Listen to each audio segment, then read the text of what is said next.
Well,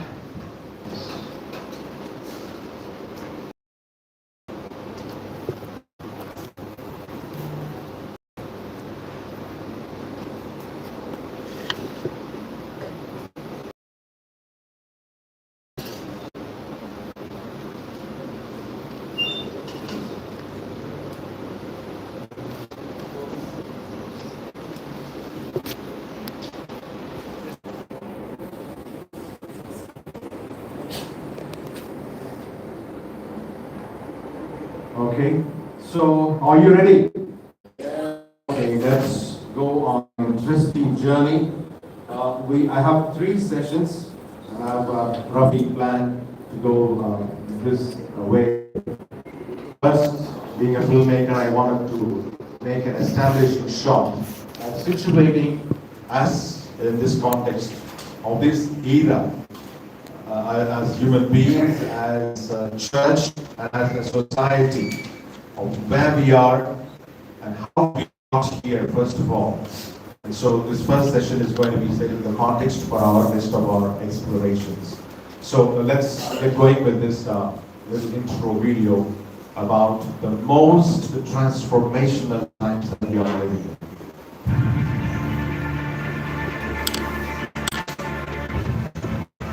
Once upon a time, business as usual was often good enough. No more. Where we are going, good enough is dead. In a world where everything is connected, where everything is equally excellent, where performance is reaching perfection, there's only one space left to innovate in: you. Right now, you are a central point in the raging tornado of change fueled by digitization, mobilization, augmentation, disintermediation, automation. Well, the list goes on. Science fiction is becoming science fact. Think about self-driving cars or computers that can learn and think. The way we work will never be the same. The skills we need will be dramatically different. Winning or losing are now happening faster than ever before. So what's your response? How will you discover new opportunities in the most transformational times in your history? Are you driving wireless sensors and will talk to each other? These game changers are also combinatorial. They amplify each other, creating a perfect storm of change. Quantum computing fuels big data. The Internet of Things fuels artificial intelligence and deep learning, which fuels robotics. However, anything that cannot be digitized or automated will become extremely valuable. Human-only traits. And now I told you the discovery of fire was invention of wheel was a magic, and invention of steam power that gave new powers to us. So this is how the entire world was, and moving forward, coming to the 20th century, the mass media.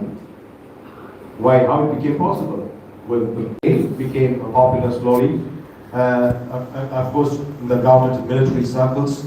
And in 1989, World Wide Web. The internet was slowly making its inroads. And 1990s, I think the first experience I had was maybe 1996, 97 was the time I got to lay my hands on the computer and on the internet, that was interesting. And so, social media platforms are not very old, just 20, 25 years old. And for us, maybe last 15 years, India is really reaping the benefits in whatever sense. The 21st century again, the 2020s, the 10s, in 2010 we had like WhatsApp, Instagram, all the other popular chat messaging apps coming up, and in late 2010 and I think smartphones became widely available, and we have perhaps in India one of the cheapest data packages in the world. Going around the world, we can see that how India is getting, and it has a long way to go, of course. But now that's a magic that has transformed our country. And in 2020s, recently, the advancements in technology have led to the integration of artificial intelligence. Today, you take anything, they add the word artificial intelligence, right? And virtual reality is another term, and augmented reality is another term that we will be here afterwards become part of our daily vocabulary. But 1943, the president of IBM, was a big company manufacturing computers. He said, there is a world market maybe for 5 computers. 1943, not very long ago, so 50, 60, 70 years ago. In 1943, the president of IBM, the top company selling computers, thought there is a possibility in the world, maybe perhaps I could sell 5 computers. Why? Because you see the size. It was as big as this hall, right? So many cables and so many complications and so many engineers to keep it going. And perhaps he had reasons. And a few decades later again, the president of another technology company tweeted, there is no reason anyone would want a computer in their home, leave alone 5 computers. Okay, maybe every country is going to buy, but not every household is going to have a computer. But my dear friends, what is the reality today? It is totally the opposite to the above views of the business people who were experimenting things, who are marketing things, digital computers. In my opinion, today at least 70% of the population has access to some sort of digital device. Would you vouch with me? Without, and everything is almost like a computer. Today, the phone in our pockets, the smartphone, is equivalent to a supercomputer of a decade ago. That's unbelievable, isn't it? Well, what changed? What changed between the old and the new, between the past and the present? These things, I don't know if you're able to see this, I'll read it out for you. I'm differentiating between the traditional media, which is the mass media, which is the print, which is the television, which is the radio, which is, cinema, whatever. And against the social media, or it's called the new media. The old traditional media was fixed, unchangeable. Why am I saying this? A newspaper is printed and given, that's all. It's go one way, it cannot be changed. Maybe you can tear it and make it into a packet for eating snacks, that's all. The news cannot be changed. The views cannot be changed. Okay, the commentary was limited and not in real time. Well, we'll go to the other side. On the other hand, the new media, it's instantly updatable. I have a news, I post it now, within 5 seconds, it's going across the world. That's why it's called viral media. Snail media, the other one. Snail mail they used to call. Commentary is limited and not in real time. So if you want to get back to the publishers of the news or the magazine, what you had to do in those days, maybe 20, 30 years ago, you have to write to the editor a letter and you have to post it.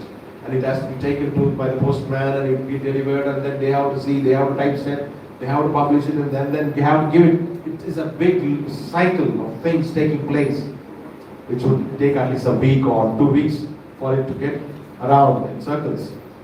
But today, the commentary is unlimited and in real time.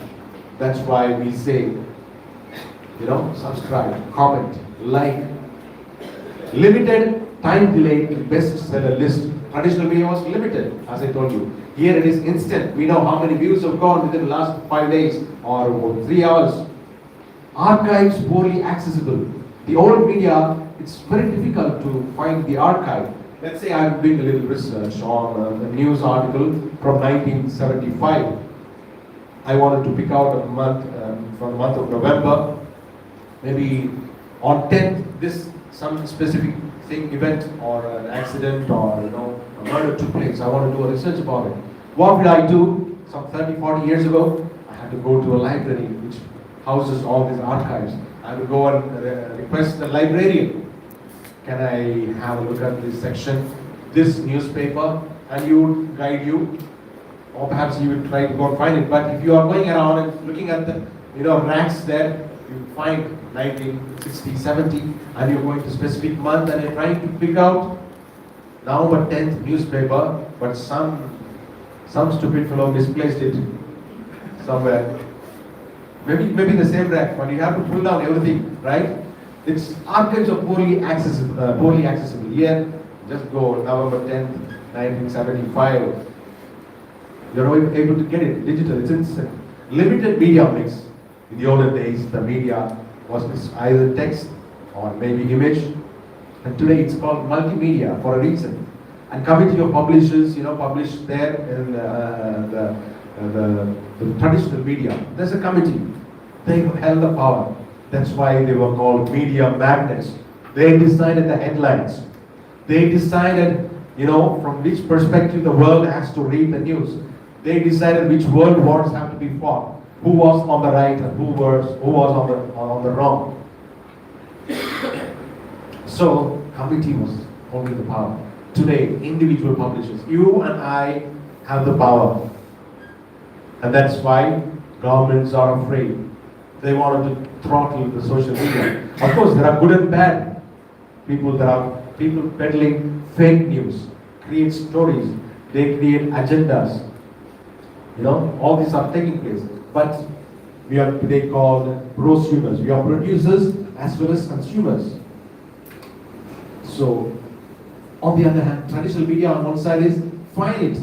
Newspaper, what is the shelf life? We don't know. As long as the shelf is there, it's going to have life. Maybe it's less than that. Or we're going to pick up the paper, you'll get only one finger. It'll be breaking like a puppet. Paper, it's finite. Or even a television or a tape. It's digital, it's infinite. Multiple copies and many servers across the world. There are good and bad as well. And the traditional media sharing was not allowed, it was not encouraged because the producers or the publishers will be losing money. They're going to sell 1,000 copies, they're able to make so much money. But if we sell 100 copies and ask each village to read one newspaper, share it among the families, no, it doesn't make sense. But today it's totally the opposite. We want when you go to the YouTube channel, as we say, subscribe, share, that's the first thing. Yeah? When we produced some CDs around some 15 years ago, copyright, copy of this is prohibited, or in the English films and all, the FBI will be coming after you, copyright violations and things like that. Today, share, because there's a different economy by itself. And finally, the control. There is control in the traditional medium. They decide to stop the newspaper from being transported, it's over. But here, once you publish, it makes, even some fellows tweet and just delete after 2 minutes, they catch them. Somebody makes a screenshot and that goes around. And if even it's in the court of law, it's possible to take them to task. Yeah, it's unfortunate that you're not able to read here. I'll read it out for you. So, my dear friends, so this is where we as religious and priests and religious as consecrated people who have been called by God are required to be part of this ecosystem. to be up to date with whatever is happening, especially in the field of social communication. Why? Our mother, the church has shown us the way. From the Bible itself, we see from the Old Testament, God has been constantly employing, different means to communicate with humanity. Like what? Like pillars of fire. In the Old Testament, we see God that He used the pillar of fire to lead the Israelites during the Exodus from Egypt. Fire was a communication tool. Burning bush to Moses. Literally, God spoke through the burning bush. The 10 Commandments on a tablet have given rise to the tablet that we are having today. Samsung, Apple, Acer, whatever. See the connection. And the rainbows of the great flood, God used the rainbow as a sign of His covenant with humanity. Bright stars were used to communicate. For example, the Magi at the birth of Jesus found the way. It was the GPS that God gave them. And finally, Christ Himself, through the cross, through the crucifix, the Christian faith prominently features this cross as a symbol of God's love and sacrifice through Christ. So, my dear friends, we see that in the first 1,500 years, Christianity's dominant form of communication was handwritten, painstakingly, word by word, letter by letter, word by word, parchment by parchment. Not many were trained, educated. And these texts were used only in the liturgy at certain public gatherings. And during these early centuries, they wanted other people, the public, the faithful wanted to absorb some teachings, what they had to do. They did not know how to read. They did not have a personal copy, leave alone reading. And so they had to go to common places to find a community where things are being read. And that's how we see Jesus going to the synagogue, opening the scripture and reading, So, the church, my dear friends, has keenly recognized the influence wielded by each of these past technologies, print, radio and television. So in 1963, there was a document on a decree on the media of social communications called Inter Mirifica. It said, the decree on the media of social communication stresses that the ecclesial community welcomes and promotes technical inventions that have uncovered new avenues of communicating most readily news, views, and teachings of every sort. 1963 itself, they welcomed and promoted the technical inventions, the new avenues of communicating.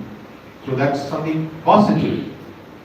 And the modern communication technologies like emails and blogs, all of that, buzzwords today in our contemporary world through which the message of God could be exchanged amongst people.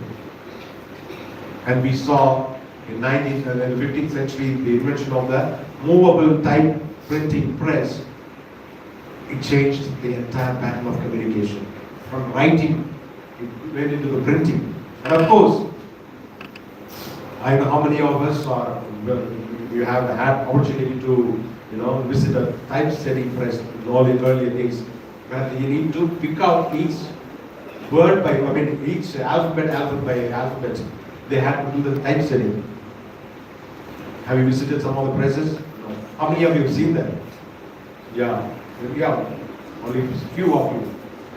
How can you see, imagine printing, let's say, an encyclopedia, picking out letter by letter, E, N, C, and we have literally hundreds of fonts, each one having A's and B's and C's. Letter by alphabet by alphabet, you have to assemble upside down. Things have changed. So this is how things have changed. So printing, shifted the focus of Christianity from listening communities to reading communities, so that empowered people. So from community to individuals, and from concrete images to abstract theology, because you are able to read, you are able to assimilate, you are able to spend time. And roughly 450 years after that, the technology called radio, was introduced. And we see the photograph Pope Pius XI with Marconi, the inventor of radio, and the inauguration of Vatican Radio. Historical photo. So the Catholic Church was one of the first to harness this medium of radio. Wonderful. Again, we move, so that radio impacted so many people, especially just because of one person called Archbishop Fulton Sheen. In 1930, it is said that around 4 billion people tuned in each week to listen to him. Every week, because there was no other distraction. There was no other entertainment for them, of course, maybe you would say that. But he was a powerful preacher, right? He was able to pierce the heart and soul of people who were listening. But he had used a tool called radio. So 4 million people were touched every week. Again, he embraced another new technology called the television. With his series called Life is Worth Loving, he continued his radio success, attracting 30 million weekly views. The previous one was how many millions? 4. With the television came 30 million weekly viewers. And we move on to the next person. You heard of this channel? Yes. Was she a media person? No. Was she encouraged by her congregation and community? No. Was she given an office and building an establishment? No. She just started in her garage, the channel. And today, Mother Angelica's network started in 1981 under the name The Eternal Word Television Network. Is the largest religious media network in the world. I think we need to clap to the sisters and the sisters also. The hills of garages. Okay, so it is in 146 million homes in 127 countries. They are able to get the word of God across day in and day out, 24/7. The power of the medium, the traditional medium. And now, my friends, you have heard about this name as well, right? Word on Fire Ministries. Somehow we get this, notifications of these things. And why I wanted to specifically mention this, because just a couple of, last Jan, I think. Okay. Not last Jan, this January, 2025. So this was a headline on a important newspaper, The Croy. Why is Bishop Robert Barron, a star of online evangelization, planning to create a religious order? What's the headline? So it goes on to say, the U.S. bishop who heads Word on Fire, a prominent organization that aims to infuse Catholicism into an increasingly secular society, announced in mid-January, that was just 10 months ago. His intention to establish a religious order dedicated to evangelization platform. So, the church is responding to the signs of the times. Today we have umpteen number of people, priests, laypersons, sisters, trying to do their best on the online platforms. Amazing. And I think one of the persons spearheading is Bishop Robert Barron. And he says this is a religious order of videographers and producers, apologists and missionaries serving the Catholic Church's mission could soon emerge in the United States. Okay, he revealed a project to create a new order, initially comprising of a few priests, to continue his evangelization ministry on social networks and video platforms. Did you ever think of this? This order would likely be the first to specifically created to support a digital evangelization initiative led by a priest. Founded in 2000, he started way back in 2000, so it's celebrating Silver Jubilee. Word on Fire has gradually become a leading platform, a tool for spreading Catholicism far beyond the United States. Through videos, podcasts, interviews, publishing, and film production, Bishop Barrett's non-profit organization has made him the most followed Catholic figure in the world after the Pope, with 3 million Facebook followers and 2 million on YouTube. Well, congratulations to Bishop Robert Barrett, and congratulations to some of you who are thinking about going the same line, and maybe in your parish or ministries in the school or communities, taking this platform seriously. So Robert Barrett says, I think at this moment when so many people are losing their faith, Providence has given us these tools. 20 years ago, no one in the church could reach the entire planet as we do today, isn't it? Just 20 years ago, it was not possible. But today we have. It would be a real shame if we did not use them. Not only a shame, it would be sinful. And that's why opportunities like this should, inspire us should invigorate us, enthuse us, to push us into, from our comfort zones to explore new things. Sometimes you're afraid, technology, I'm afraid. Media, I'm not qualified. Most of these people who were never qualified, God will empower you. Or if you say yes to His call.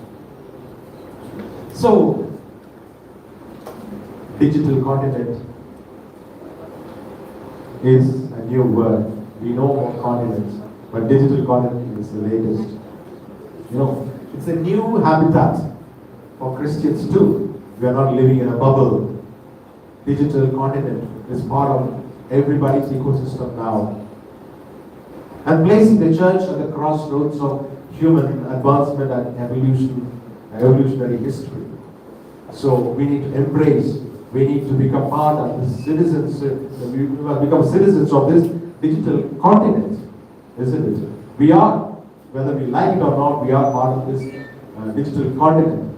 But have we embraced, do we have the knowledge about this ecosystem that is existing there, the online world? Because later on I'll be telling you why this is important. It is important because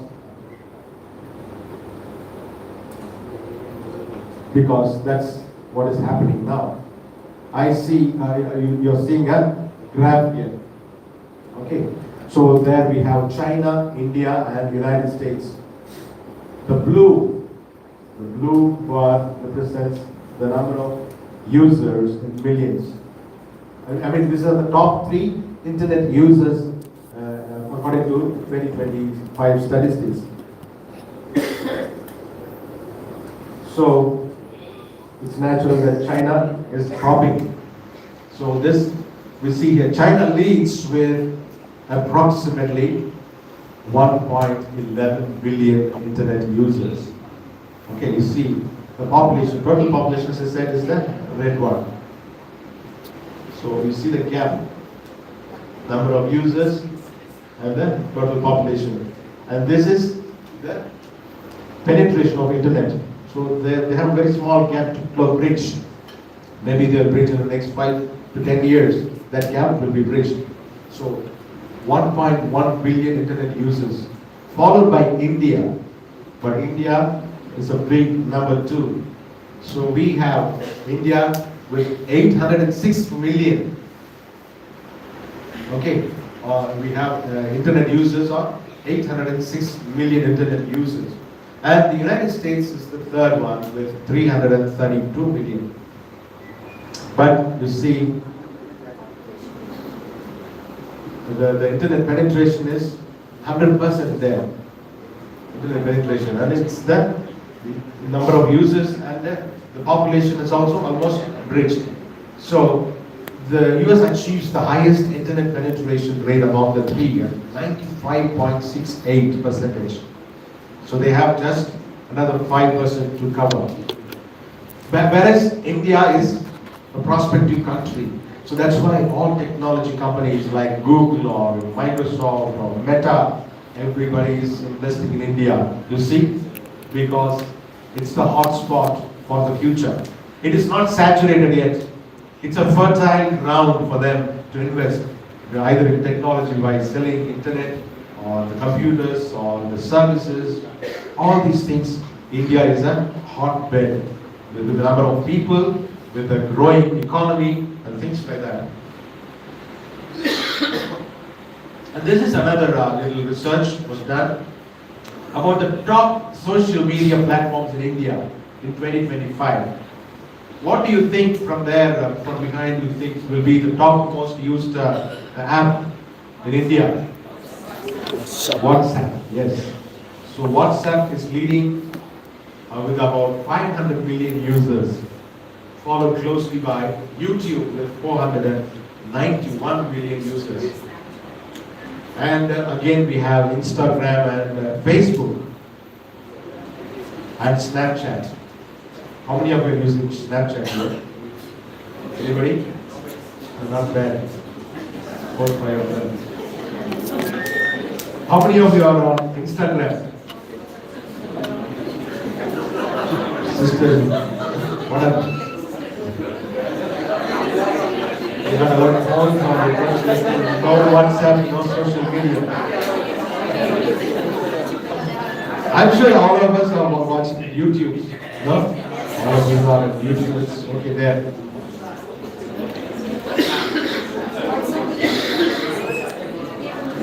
And one thing I wanted to tell you when I was speaking about Robert Barron, Bishop Robert Barron, some of his videos when you watch, and sometimes my favorite pastor, I don't know, some of you.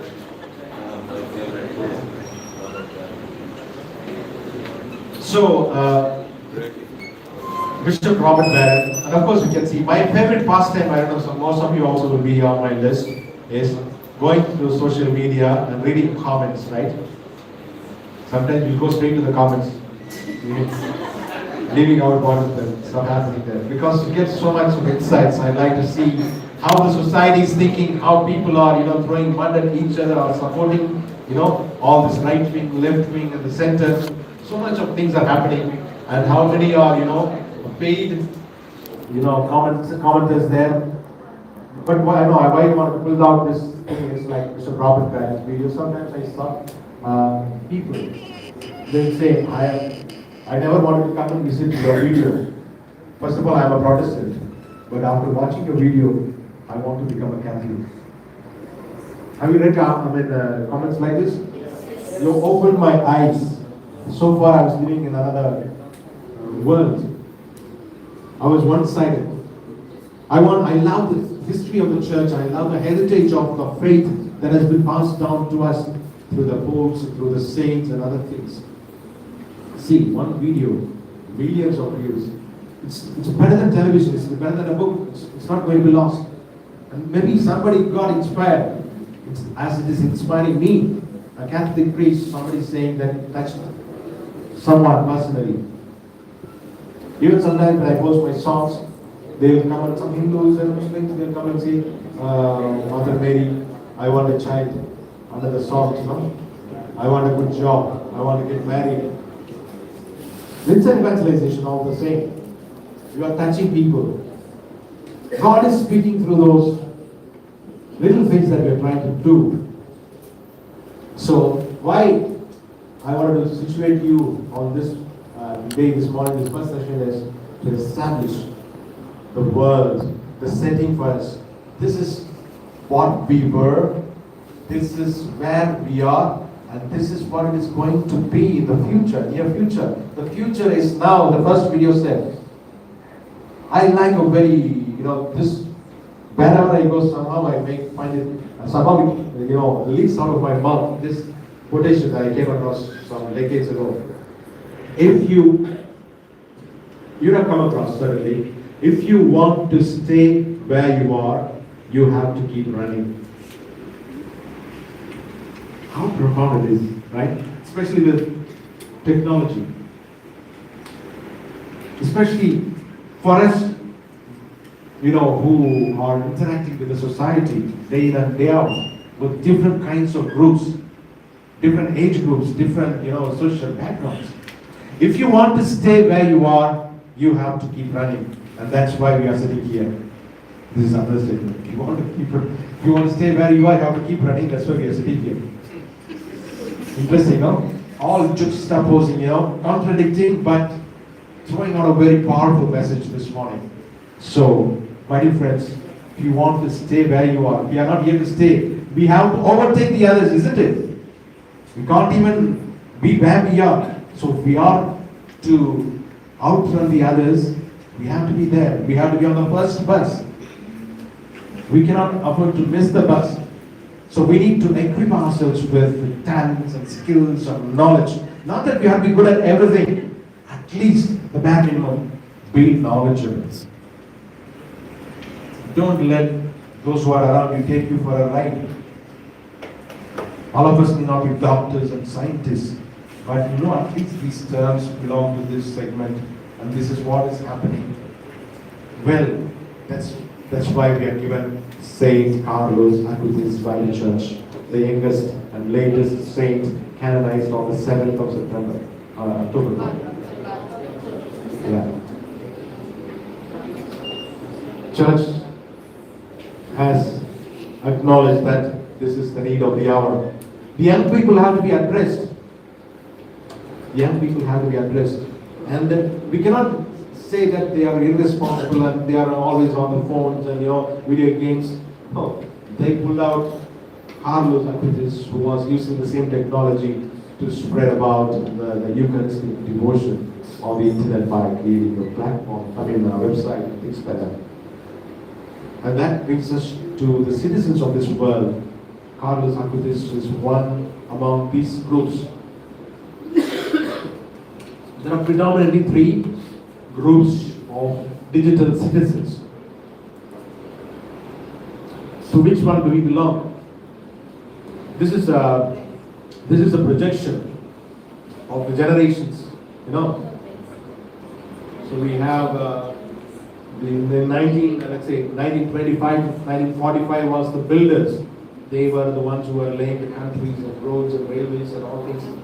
And the next one was boomers. They were, grooming a lot of kids and populating the world. And of course, that was the need of the hour because a lot of revolutions were taking place, agricultural and industrial revolution, things like that.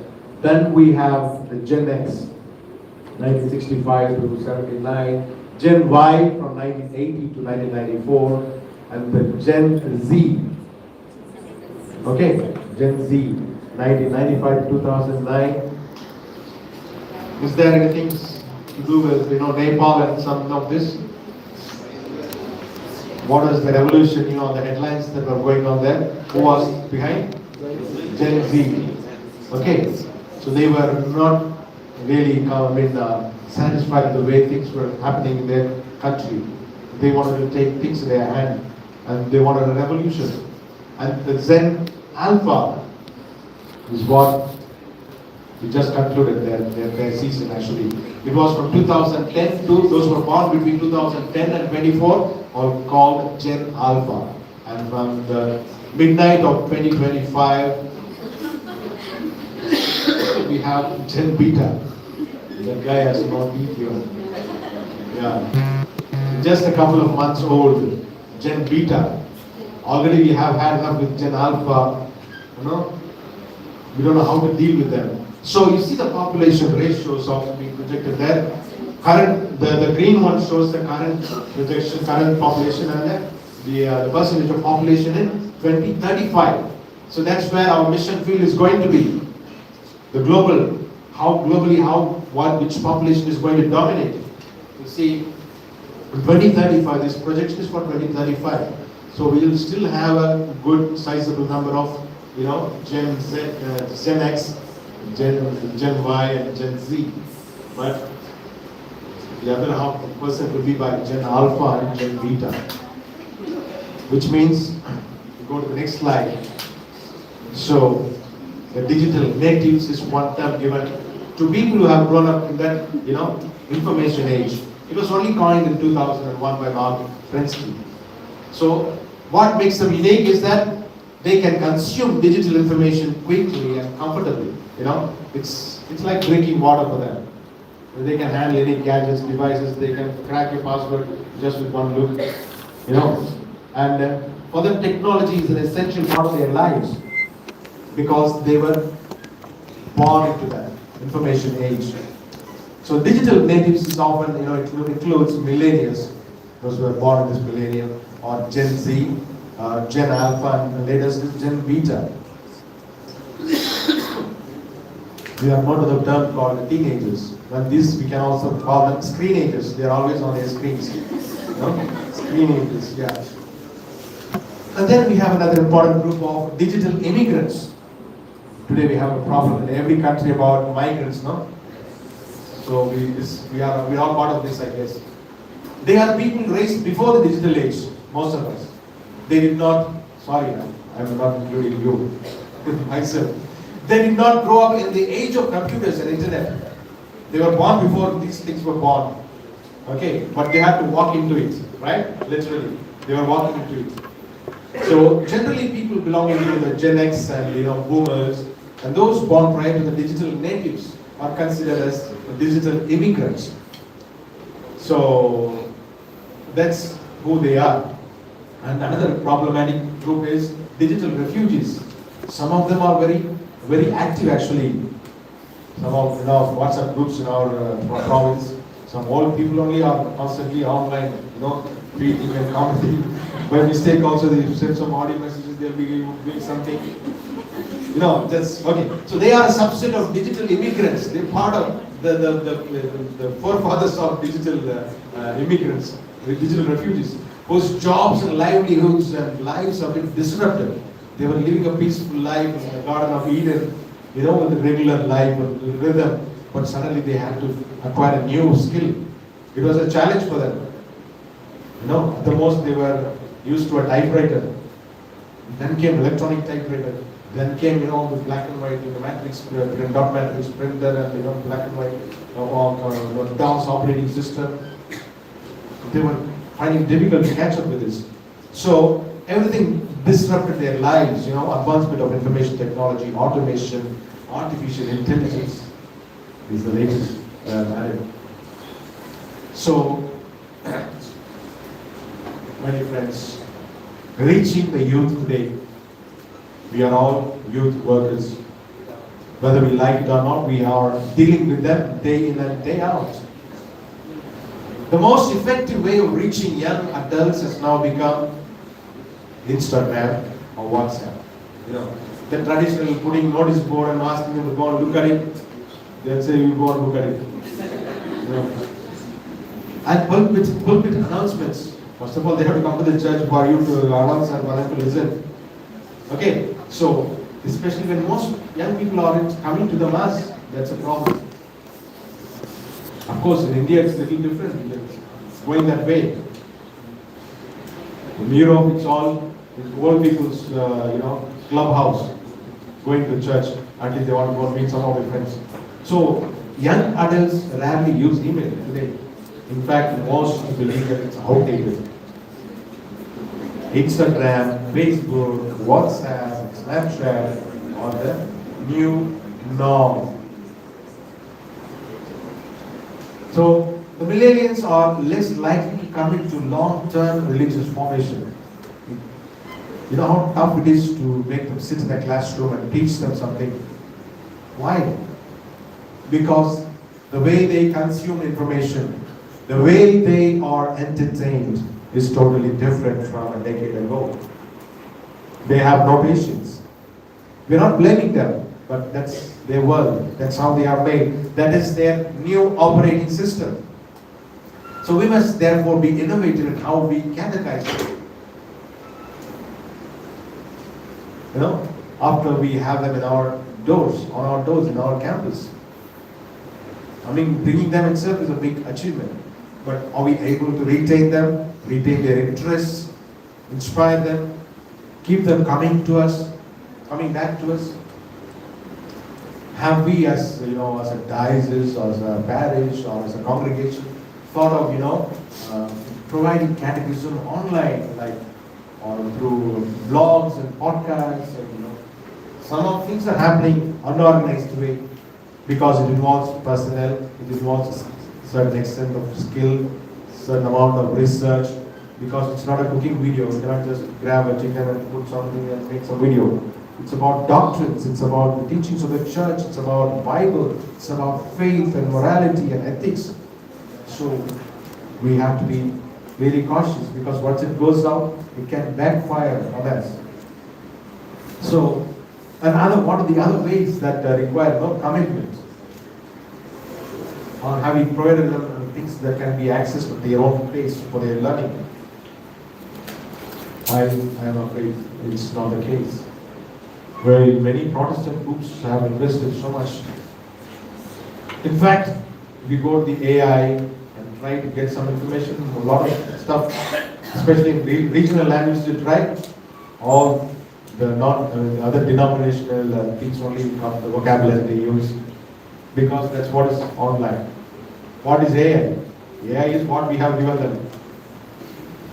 Artificially idiot. We are idiots, it's going to be idiot. It's going to be a mirror of the society. So, my dear friends, that is the situation right now. The church lags behind, I told you, in reaching young adults where they are. They are not going to come, you cannot drag them by their hair, because you are not embraced new media as we ought to. And today, things are cheaper, things are faster, 5G. What is this 5G speed now today? Most of the phones, sometimes when, rural places I find nearly 200 MB, 250 MB also I'm able to get 5G connection. Even 4G is good enough, 20 MB, 30 MB. Even check an email some 15, 20 years ago, it was like going for a war. Getting the modem to dial up and connect to the internet was a ceremony by itself. But now, it has become part of our lives. We don't care how we connect and what comes. As soon as we click, we want video to run without buffering. Okay? So, my dear friends, we are not embracing this new media as we ought to. So, this is despite young adults being plugged in online. They are probably know that. We are aware. How much have we, invested in this? Okay, so with this question, I'd like to give time for our reflections now. So, we can interact now, ask doubts or share some insights. Maybe some of you are already doing certain things, some best practices that you want to share with us. Or they can keep the mics ready. So for the floor to, come alive.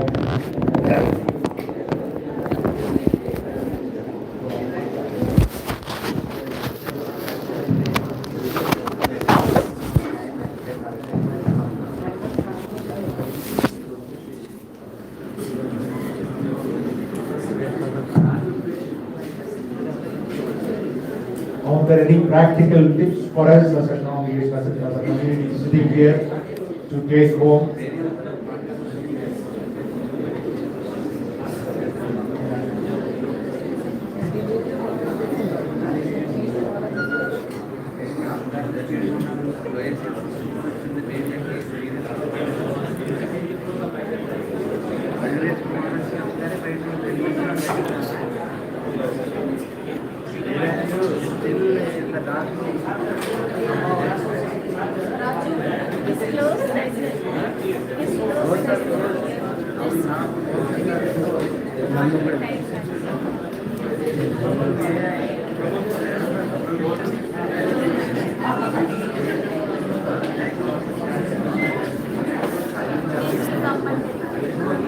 What is your